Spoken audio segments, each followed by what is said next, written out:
Salam jumpa dalam Renungan Harian Katolik dari Paroki Santo Yusuf Pringsewu, Lampung. Hari ini Senin 31 Juli 2023. Kita akan merenungkan bacaan dari Injil Matius bab 13 ayat 31 sampai dengan 35. Saudara-saudari seiman, dalam bacaan Injil hari ini Yesus mengajarkan tentang perumpamaan biji sesawi dan ragi.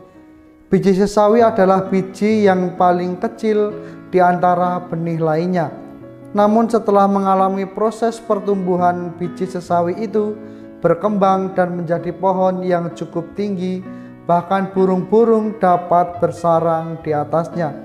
Demikian pula dengan ragi.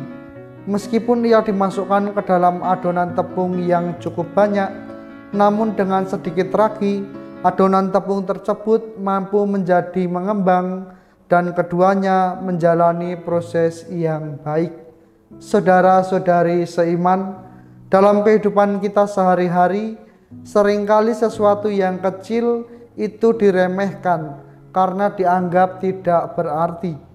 Melalui perumpamaan dalam Injil hari ini, terutama mengenai biji sesawi dan juga ragi, Yesus hendak menegaskan kepada kita bahwa sesuatu yang kecil dapat berpengaruh besar, asalkan mau berfungsi sebagaimana mestinya. Mungkin kita merasa kecil ketika membandingkan diri kita dengan orang lain, sebab kita merasa tidak memiliki kekayaan, tidak memiliki kepandaian, tidak memiliki keterampilan dan kemampuan diri. Kita merasa lemah dan tidak berdaya. Saudara-saudari seiman, sebenarnya tidak ada seorang pun yang tak berguna.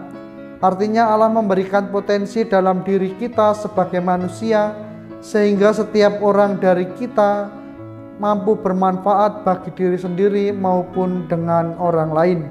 Maka dari itu kita patut melihat ke dalam diri kita bahwa ada sesuatu yang dapat berpengaruh dalam diri kita bagi kehidupan bersama dengan orang lain. Saudara-saudari seiman, melalui Injil hari ini kita sekalian diajak untuk berani bersyukur atas keberadaan diri kita apa adanya. Kondisi apa adanya dapat menjadi sesuatu yang berguna bagi kehidupan kita bersama dengan orang lain. Maka dari itu kita diajak untuk bersyukur saat kita hanya memiliki sesuatu yang kecil. Sebab yang kecil dapat memberikan pengaruh positif dan baik bagi kehidupan orang lain.